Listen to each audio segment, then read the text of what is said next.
Hey, hello everyone, this is Meredith. I am here to do the reading for Wednesday, June 27th, 2018. Thank you for watching. Welcome to the channel. It's brand new and I'm happy to start seeing the comments that you're all leaving. That's great. So much fun. Keep it coming. So let's tune into the energy atmosphere of the day for Wednesday. Let's see what we're going to be working with. 9 of Wands. Okay. I'm back to using the Universal Weight Tarot deck. We have had quite a hot streak with this deck, and there's been a lot of messages about cosmic gifts, divine gifts coming to us, and the work that we've been doing to integrate those gifts. So let's see, 9 of Wands, that's fire. It's a Sagittarius energy. It's the moon in Sagittarius. This is a card about having powerful endurance and being resilient. This is about digging deep for truth, and it's our wisdom and sense of self-responsibility combined with our life experience. It's also a wise use of our energy. Let's see what goes with it so we can build on that card. 3 of Pentacles. This is a self-mastery card. Some call it the Architect card. This is Earth. It's Mars and Capricorn energy. There's success here. So we have the resilience and the endurance to become a success. We're writing our own success story. It's rewards from our work. We've been endeavoring to make our work feel like play. I feel like that's happened. Like, we've spent a lot of time in the trenches, maybe defending these wands, collecting these wands even. 9 is getting close to a completion cycle where we're going to enter into a new phase, and it feels like we're entering into a phase of what do I want to call that? What do my guides want to call that? Successful enterprise. Our skills and our talents are creating new opportunities for us. So we're in the theme of the divine gifts we've been handed last week into this week. It feels like another layer of the divine gifts is how our talent shines and how we integrate that, how we adapt to a new way of being in what we do for a living, so that what we do for a living isn't this, defending a position. It's more like celebrating a position.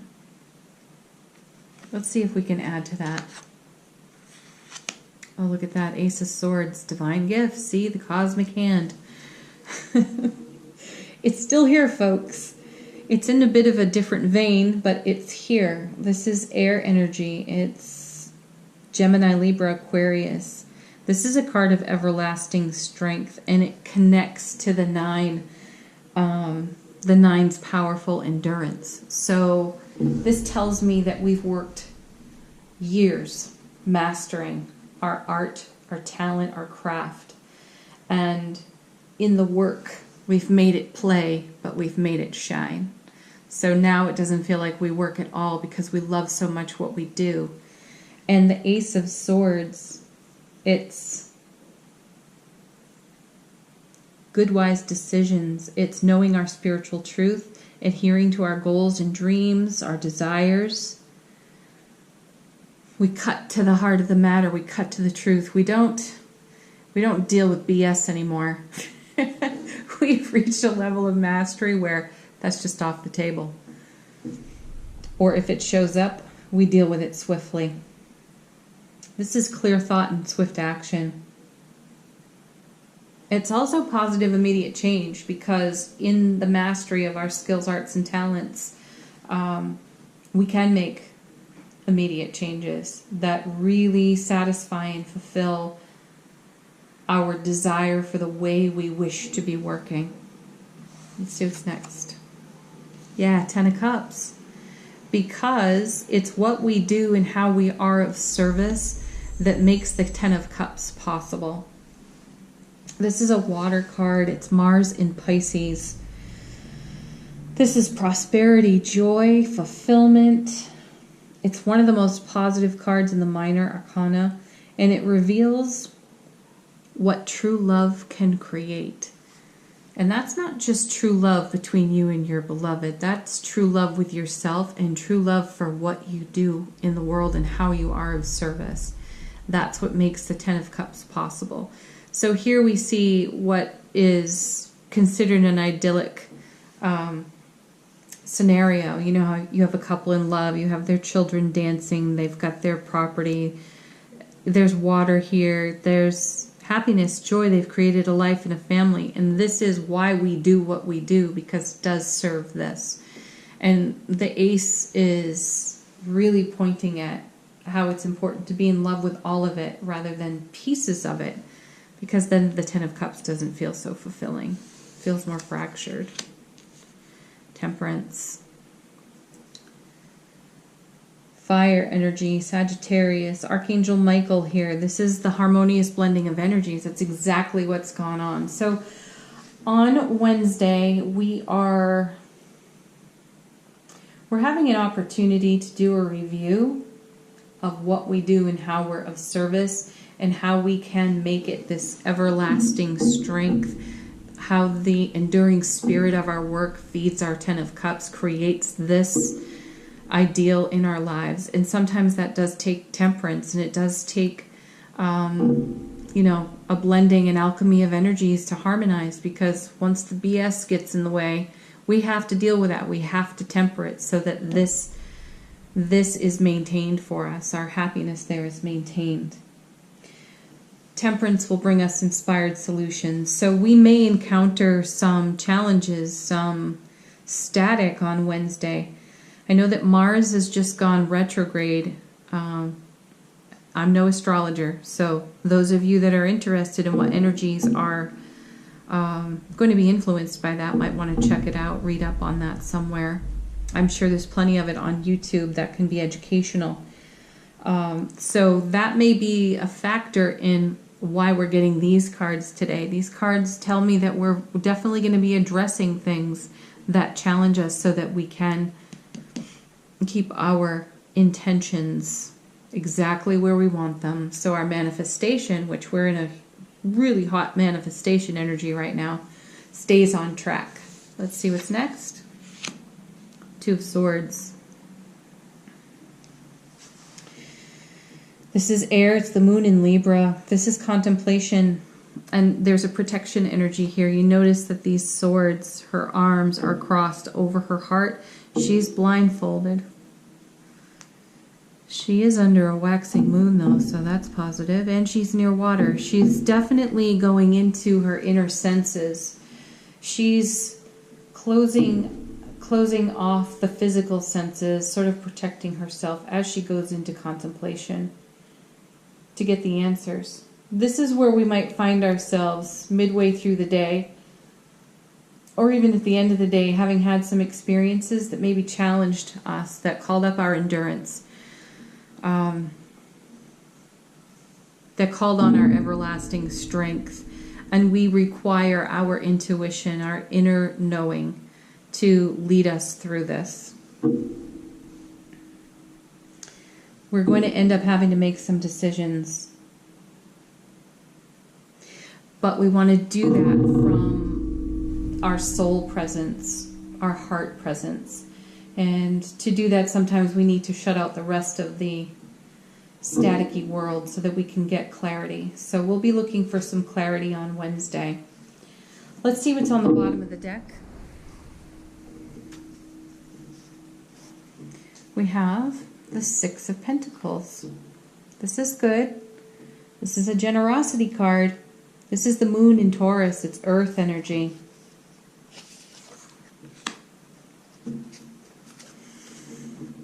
You know, the card under that is the Chariot. I'm going to take that one too. The Chariot does not hesitate, and the Chariot is swift. So this is really like a one-day thing, this Two of Swords here and this Nine of Wands. It really does encompass Wednesday. So start to finish, we're going to receive, hear, be a part of information that we have to sort, that we have to temper, so that it stays in harmony with our manifestations, that we keep our intention on our desires and goals, whatever they may be. Your ideal may not be what's pictured on this card. It could be something completely different, but whatever it is, we're going to want to stay connected to that. We do not want to be derailed. So it will require some contemplation, meditation, intuition. So we'll come back by the close of the day. We're going to just swiftly move right through it without hesitation. We'll be back in harmony, acceptance, serenity within this Six of Pentacles, which is great.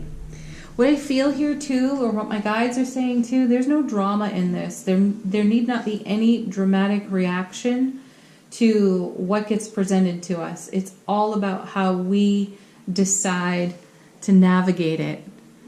Are we going to respond or are we going to react? Let's respond. Okay. So I am going to do the Doreen Virtue Angel Answers cards. This is an opportunity for you to ask a question. I'm going to pull 3 cards. You could ask a question of each card. So if you got three questions, certainly put them out there. Let's see what we get, people.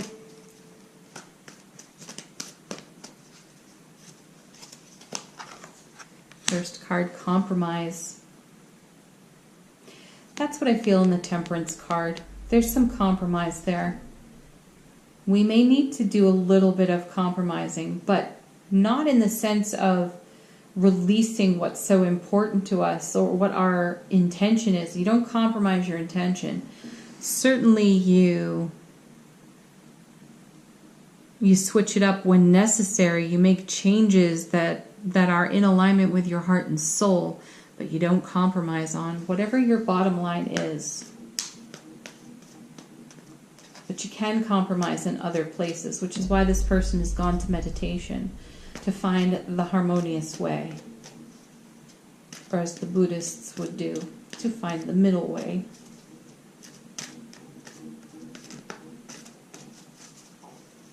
Next card, communicate clearly. Yes, essential, essential.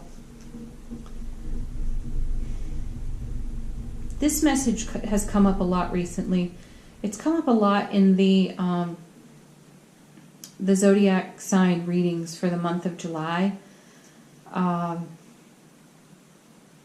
Strangely enough, it's shown up in the love cards. It's shown up in the Ace of Cups, the Two of Cups, the Lovers, Eight of Cups. Those cards have figured prominently for us. And as we are in development of new relationships or recommitting to existing relationships, it's our clear communication that is very close to the heart of all these matters. So for those of us who are creating a new beloved relationship, this clear communication is essential to us.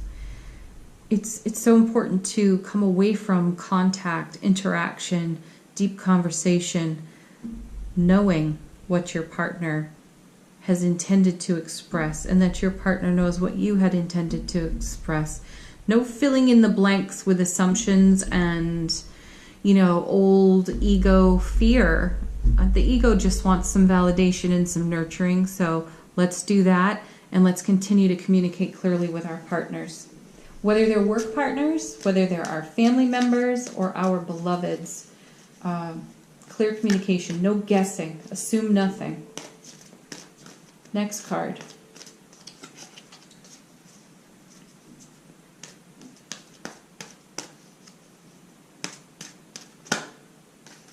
There we go. Perfect timing. And I'm going to pull one more. Ask your angels. Perfect timing, divine timing. The intersection of all favorable outcomes. That's what's happening on Wednesday. And we may need a little support and help from our guides and angels, which we seek here in the Two of Swords. There is everything right with pausing. Also, I'm getting on the communicate clearly. My guides and angels are saying, do not allow yourself to be pressured into answering something that you have not thought through. You do want to be paying attention to consequences of saying yes or no to opportunities, situations, and circumstances. There is no harm in taking a time out and saying to someone, I require some time to think about this. I will get back to you. There's no verbal clutter there either. So try not to allow yourselves to be backed into a corner for answers. And if you find yourself in that situation, ask your guides and angels for assistance, and they will help ease the energy so that this is possible, and that you can respond rather than react, but you can respond with temperance, with mastery, with endurance and everlasting strength, because at the core of every situation is the ideal that you are creating for your life experience and how you are of service. Wow, that was a kick-butt reading, if I do say so. So have a happy Wednesday. Good luck navigating all this, people. Tell me what's going on. Tell me, leave a comment. Let me know how these cards resonated and how this message played out in your day. If you would like to book a private reading, you can do that in the description box on the YouTube channel. Please give it a like and a share. It needs some circulation because it's brand new, and I really appreciate you all watching and sharing. So don't forget to subscribe, and I will see you back here tomorrow on Thursday. Happy Wednesday again. Be well, everyone. So much love to you.